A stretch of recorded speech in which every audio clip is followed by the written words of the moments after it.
کہ میں military tribunal سے مجھے مت ڈرایا اور دھمکایا جائے. بسم اللہ الرحمن الرحیم. خان صاحب سے ملاقات ہوئی, کافی 2 گھنٹے جاری رہی.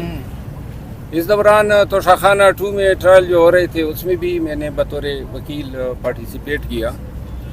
تو جب میں خان کے پاس پہنچا تو عین اسی وقت میری غیبت ان کے سامنے ہو رہی تھی کہ میں پہنچ گیا. اور یہ غیبت کا لامتناہی سلسلہ ہے. اور اس دفعہ وہ بتایا جا رہا تھا خان کو کہ یہ جو ہمارے ساتھی ٹوٹے ہیں نا, جو بک گئے, ان کا علم ہمیں کم و بیش 1 مہینہ قبل سے تھا. لیکن یہ باتیں شاید مصلحت کے تحت مخفی رکھی گئی, یا شاید اس امید پہ کہ خبریں غلط ہوں گی اور کوئی member of the national assembly میں لائن نہ ہو جائے, بدنام نہ ہو جائے. لیکن ہوا وہی جن کا ہمیں پتہ تھا. لیکن خان صاحب کو بھی ان چیزوں کا علم نہیں تھا, لا علم تھے. اور میں نے کل ایک چینل کو انٹرویو دیتے ہوئے کچھ باتیں کی تھی جس پہ شاید آج جنگ اخبار میں کوئی خبر بھی آئی ہے.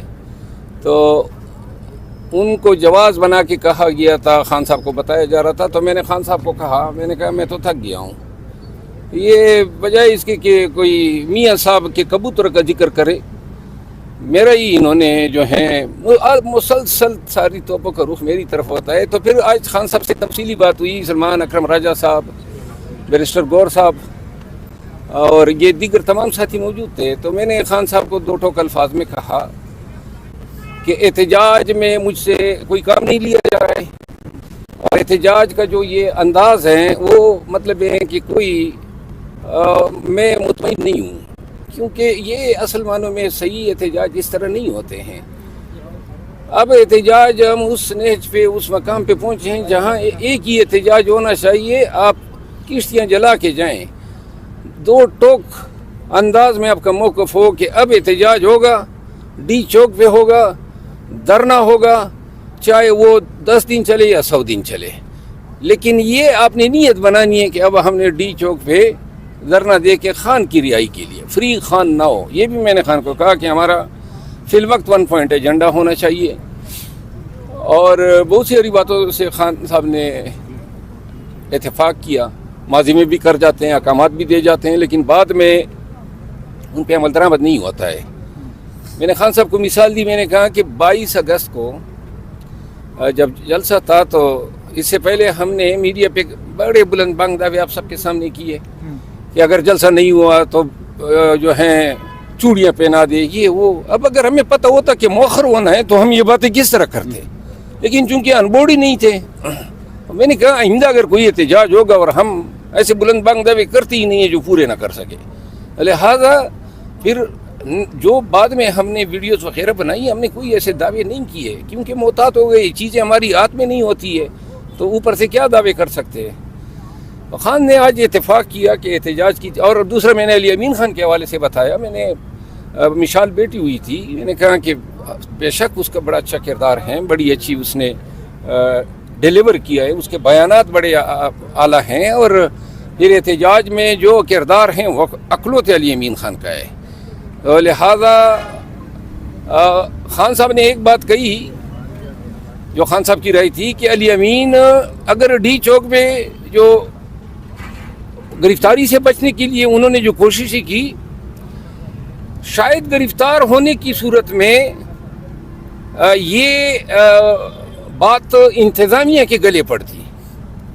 تو علی امین خان کا میں نے یہ کہا کہ جی چیف منسٹر ہیں, ایک صوبے کو ریپرزینٹ کر رہے ہیں, کل گورنر راج لگائیں گے تو جواز یہ بنائیں گے کہ روزانہ وسائل کا استعمال کر کے ادھر چڑھ دوڑتے تھے.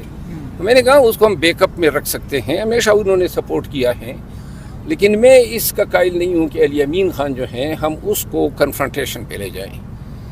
تو اب اس حوالے سے فیصلے ہوئے ہیں, شاید سلمان اکرم راجہ صاحب اور بیرسٹر گور صاحب وہ آج اناؤنس کریں گے.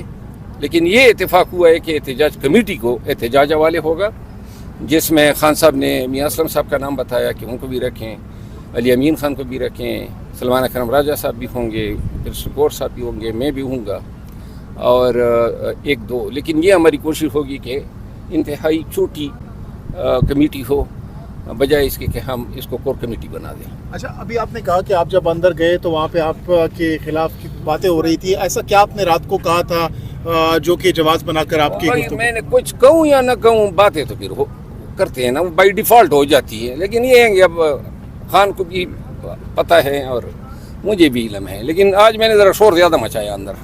کیا کہا آپ نے شور؟ میں نے خان کو کہا یہ سلسلہ آپ ہی بند کریں, ان کو شٹ اپ کال دیں. یہ آپ کے پاس آ کے ان کو یہ گمان ہوتا ہے آپ خوش ہوتے ہیں, اور یہ مزیدین کر جو ہوتے ہیں, پھر کوئی جناب کیچڑی پکا کے لے آتے ہیں. میں نے کہا مجھ پہ وقت ضائع کر رہے ہو, کبوتر باز کی بات کرو, یہ گورنمنٹ کے ہتھکنڈوں کی باتیں کرو نا. آپ کے ساتھ ہو کیا رہا ہے, ان پہ وقت ضائع کرو نا, میرے پیچھے کیوں پڑے ہو. اس کے علاوہ سر, پچھلی دفعہ جو عمران خان نے کچھ خبریں چلی تھی کہ ڈانٹ دیا تھا بیرسٹر گور کو, اس دفعہ بھی کسی کو اس طرح کی کوئی؟ نہیں, آج تو خان صاحب کا بڑا اچھا موڈ تھا. ہاں البتہ خان نے 2-3 باتیں کہی ہے. ایک تو انہوں نے کہا ہے کہ مولانا فضل الرحمان صاحب جو ہیں وہ کہتے ہیں کہ میں نے ملٹری کورٹس کا کلاس ختم کرایا ہے. تو خان صاحب نے کہا کہ عوام کو یہ ضرور بتا دے کہ اگر یہ مجھے ملٹری کورٹ لے جانا چاہتے ہیں تو لے جائیں, مجھے پرواہ ہی نہیں ہے. اور اگر یہ ملٹری کورٹ کسی باشعور باضمیر اور جمہوریت پسند آدمی کا ضمیر اجازت دیتا ہے تو حکومت کا ساتھ دیں. لیکن اگر ایسی کوئی بات نہیں ہے, انہوں نے کہا یہ میرے حوالے, اور آج میڈیا کو بھی اس نے بتایا کہ میں ملٹری ٹریبیونل سے مجھے مت ڈرائے اور دھمکایا جائے. احتجاج اب کون لیڈ؟ خان نے ایک بات اور کی جو بڑی, نے کہا جی 10 ایام تک ایک کال کوٹڑی میں اس کو رکھا گیا اور اس میں گپ اندھیرا کیا گیا تھا. کہتے ہیں میں نے 10 دن دنیا سے کٹ کے گزارے ہیں, اور خان صاحب کی رائے میں یہ ڈی چوک دھرنے کے بعد کا شخصانہ تھا, واقعات کا شخصانہ تھا. کہتے ہیں نہ کتاب تھی, نہ کوئی روشنی کی کہیں جھلک تھی, اور قید تنہائی تھی, اور اس پہ جو افسوس ہم کر سکتے ہیں. خان صاحب نے کہا مجھے یہ فکر تھی کہ مجھ سے کہیں زیادہ بدتر جو ٹریٹمنٹ ہو بشر بی بی کے ساتھ. اچھا جو احتجاج ہے کون لیڈ کرنے جا رہا ہے اور کب سے سٹارٹ ہو رہا ہے دوبارہ سے؟ دیکھیے یہ لیڈ کرنے والی بات نہ کرو نا, لوگ پھر کہتے ہیں کریڈٹ لے جاتا ہے. تو کب سے کہیں جی ادھر بات کرتے ہیں. کیا اس ملاقات میں علیمہ خان صاحبہ بھی موجود تھی جو آج آپ سے؟